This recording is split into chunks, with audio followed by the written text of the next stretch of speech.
chapter 9 of The Miraculous Journey of Edward Tulane. And there he is, all dressed up. And so Edward Tulane became Susanna. Nellie sewed several outfits for him, a pink dress with ruffles for special occasions, a simple shift fashioned out of a flower-covered cloth for everyday use, and a long white gown made of cotton for Edward to sleep in. In addition, she remade his ears, stripping them off of the few pieces of fur that remained and designing him a new pair. "Oh," she told him when she was done, "you look lovely." He was horrified at first. He was, after all, a boy rabbit. He did not want to be dressed as a girl, and the outfits, even the special occasion dress, were so simple, so plain, they lacked the elegance and the artistry of his real clothes. But then Edward remembered lying on the ocean floor, the muck in his face, the stars so far away, and he said to himself, what difference does it really make? Wearing a dress won't hurt me. Besides, life in the little green house with the fisherman and his wife was sweet. Nellie loved to bake, and so she spent her days in the kitchen. She put Edward on the counter and leaned him up against the flour canister and arranged his dress around his knees. She bent his ears so he could hear well. And then she set to work, kneading dough for bread and rolling out dough for cookies and pies. The kitchen soon filled with the smell of baking bread and with the sweet smells of cinnamon and sugar and cloves. The windows steamed up, and while Nellie worked, she talked.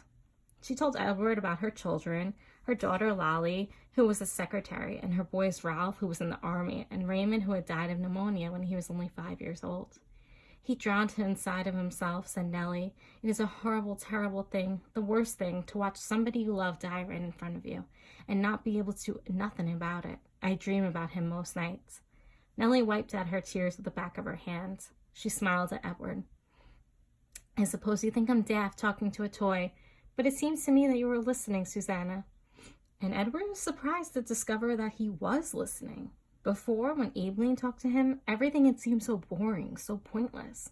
But now the stories that Nellie told struck him as the most important things in the world, and he listened as if his life depended on what she said. It made him wonder if some of the muck from the ocean floor had gotten into his china head and damaged him somehow. In the evening, Lawrence came home from the sea, and there was dinner, and Edward sat at the table with the fisherman and his wife. He sat in an old wooden high chair, and while at first he was mortified, a high chair, after all, was a chair designed for babies, not for elegant rabbits, he soon became used to it. He liked being up high, looking out over the table instead of staring at the tablecloth as he had at the Tulane household. He liked feeling like a part of things. Every night after dinner, Lawrence said that he thought he would go out and get some fresh air and that maybe Susanna would like to come with him. He placed Edward on his shoulder as he had that first night when he walked him through town, bringing him home to Nellie. They went outside and Lawrence lit his pipe and he held Edward there on his shoulder. And if the night was clear, Lawrence said the names of the constellations one at a time. Andromeda, Pegasus, pointing at them with the stem of his pipe.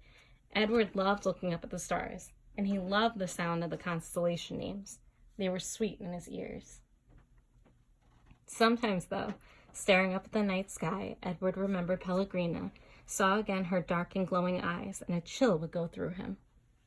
Warthogs, he would think, witches. But Nellie, before she put him to bed each night, sang Edward a lullaby, a song about a mockingbird that did not sing, and a diamond ring that would not shine, and the sound of Nellie's voice soothed the rabbit, and he forgot about Pellegrina. Life, for a very long time, was sweet. And then Lawrence and Nellie's daughter came for a visit.